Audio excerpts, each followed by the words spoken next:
This is what it's all about. It doesn't matter whether you talk to people who work in social justice and mental health and abuse and neglect. What we know is that connection, the ability to feel connected, is neurobiologically, that's how we're wired, it's why we're here. When you ask people about connection, the stories they told me were about disconnection. And so I pulled back out of the research and thought, I need to figure out what this is. And it turned out to be shame. And shame is really easily understood as the fear of disconnection. The thing that underpinned this was excruciating vulnerability. This idea of, in order for connection to happen, we have to allow ourselves to be seen, really seen. There was only one variable that separated the people who have a strong sense of love and belonging and the people who really struggle for it, and that was the people who have a strong sense of love and belonging believe they're worthy of love and belonging. That's it. So what I did is I took all of the interviews where I saw worthiness, where I saw people living that way, and just looked at those. What do these people have in common? And so these folks had, very simply, the courage to be imperfect. They had the compassion to be kind to themselves first and then to others, because as it turns out, we can't practice compassion with other people if we can't treat ourselves kindly. And the last was they had connection, and this was the hard part, as a result of authenticity. They were willing to let go of who they thought they should be in order to be who they were, which is, you have to absolutely do that for connection. The other thing that they had in common was this. They fully embraced vulnerability.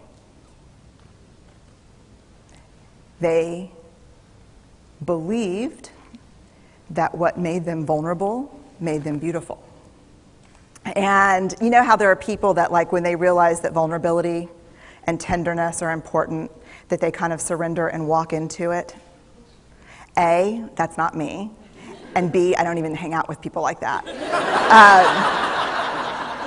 For me, it was a year-long street fight. It was a slugfest.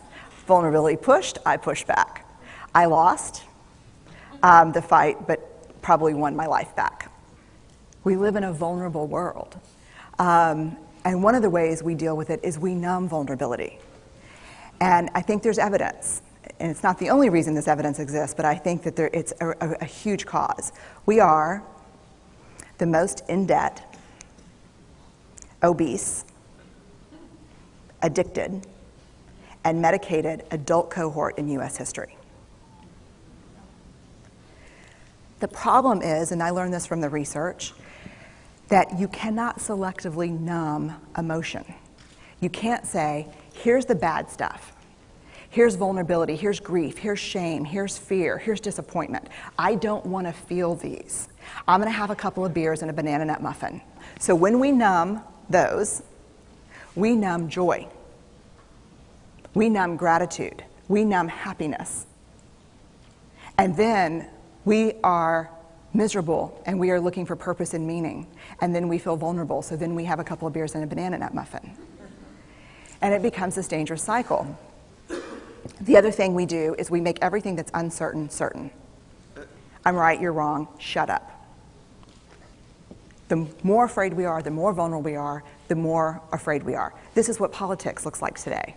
There's no discourse anymore. There's no conversation. There's just blame. But there's another way, and I'll leave you with this. This is what I have found. To let ourselves be seen. Deeply seen. Vulnerably seen. To love with our whole hearts, even though there's no guarantee. And that's really hard, and I can tell you as a parent, that's excruciatingly difficult. To practice gratitude and joy in those moments of kind of terror when we're wondering, can I love you this much? Can I believe in this passionately? Can I be this fierce about this? Just to be able to stop and instead of catastrophizing what might happen, to say, I'm just so grateful. Because to feel this vulnerable means I'm alive. And the last, which I think is probably the most important, is to believe that we're enough. Because when we work from a place, I believe, that says, I'm enough, then we stop screaming and start listening. We're kinder and gentler to the people around us, and we're kinder and gentler to ourselves.